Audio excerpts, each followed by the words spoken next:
Joshua 11.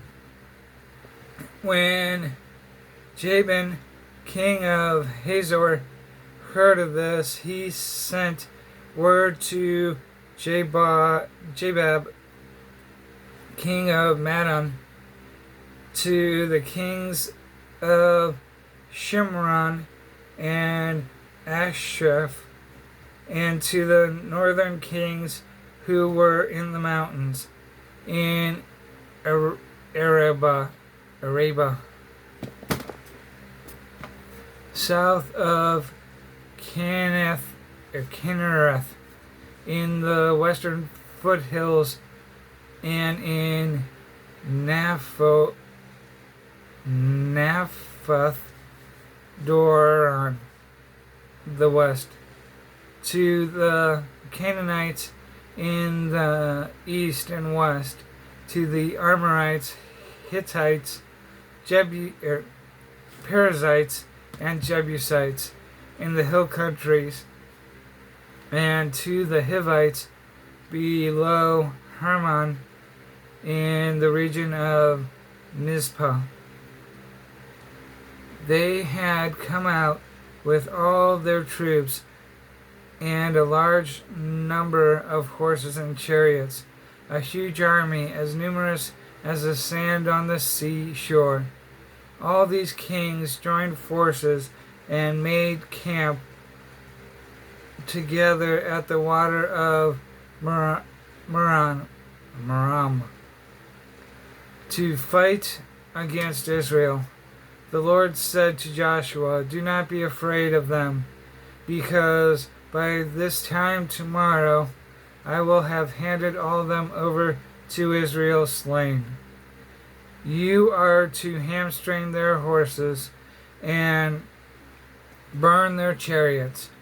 So Joshua and his whole army came against them suddenly at the waters of Merom, and attacked them, and the Lord gave them into the hands of Israel. They defeated them and pursued them all the way to Greater Sidon,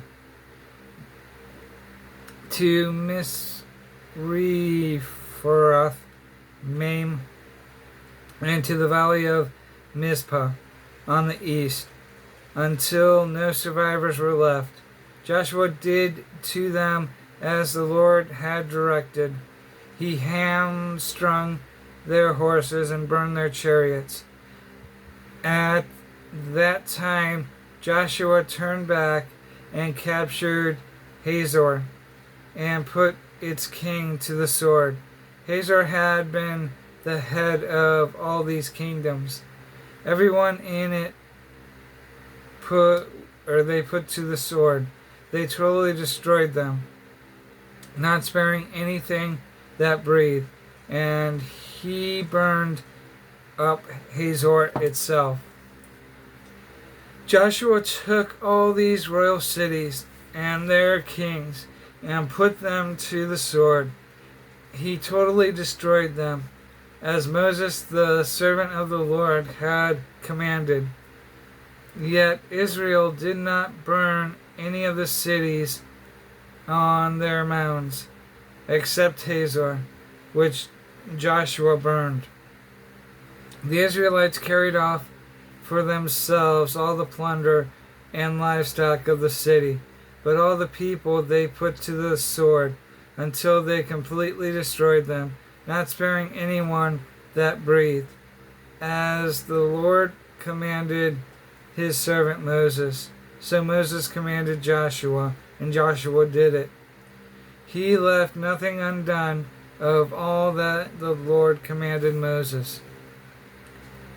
So Joshua took this entire land, the hill country, all the Negev, the whole region of Goshen, the western foothills of Arabia, and the mountains of Israel. The mountains of Israel with their foothills. From Mount Halak which rises towards Seir, to Baal Gad in the valley of Lebanon, below Mount Hermon. He captured all their kings and struck them down, putting them to death. Joshua waged war against all the kings for a long time, except for the Hivites living in Gibeon. Not one city made a treaty of peace with the Israelites, who took them all in battle. For it was the Lord himself who hardened their hearts to wage war against Israel, so that he might destroy them totally, exterminating them without mercy, as the Lord had commanded Moses. At that time Joshua went and destroyed the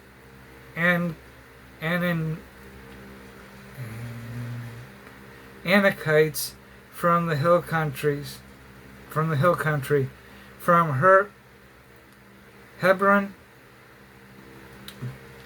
Debir, and Anab, from all the hill countries of Judah, and from all the hill countries of Israel. Joshua totally destroyed them and their towns. No Anakites were left in Israelite territory. Only in Gaza, Gath, and Ashdod did any survive.